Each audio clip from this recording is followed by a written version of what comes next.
understand how she looks like that. I wish I had that body. No, literally, I would give anything to look like her.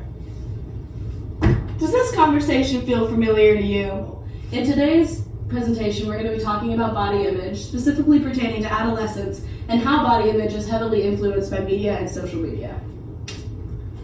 So if we take a look at this magazine cover, we can see that the highlight and the kind of pull in, the catch to buy it, is 38 best and worst beach bodies.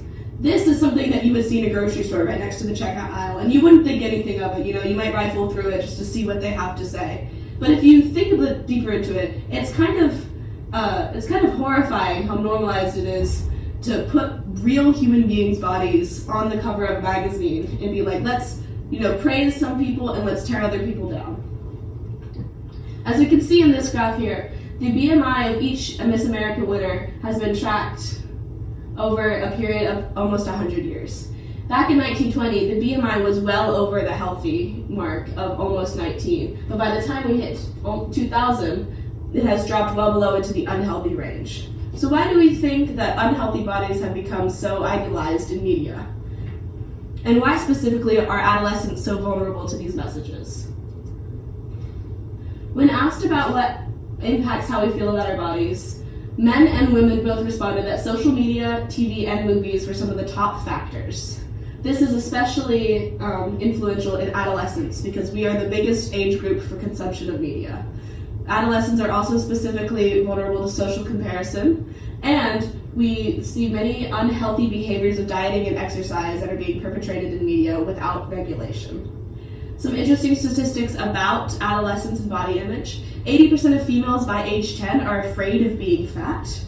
Out of 13-year-olds, 53% of female 13-year-olds are unhappy with their bodies, and that number will grow to 78% by the time those females are 17.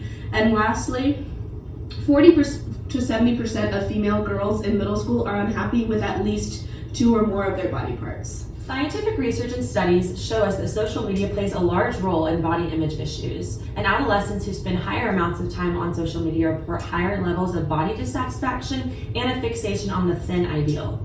Because these are correlational studies, we cannot make any sort of causal claims, but they give us enough information to begin to think about how social media affects body image. Think about when you're scrolling through TikTok. What kind of bodies do you see? Do you feel like you're represented? It's clear that our society has a lot of work to do. There are a lot of things being done to try to combat this. For example, we see celebrity examples all the time now. Lorde saw this photo of her acne being photoshopped out, and she thought it was important for her viewers and her audience to understand that that's not what she actually looks like. So she wanted to put that unedited picture out there, which you can see above, of her and her acne, which is completely normal, but it's not normalized in media.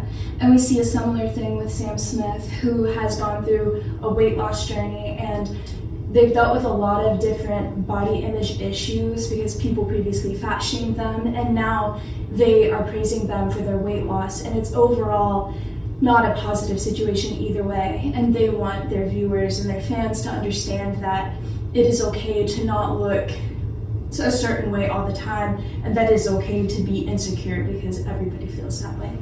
And companies are also doing a similar thing now.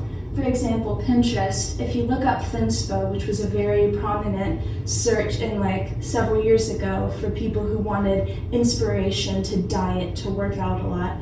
And if you look it up, now Pinterest says, they send you to disordered eating hotlines and help services.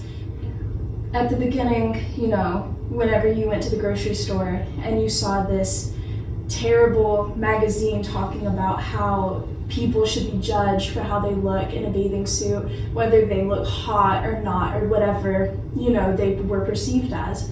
Now we see people trying to do a much more unedited version of that.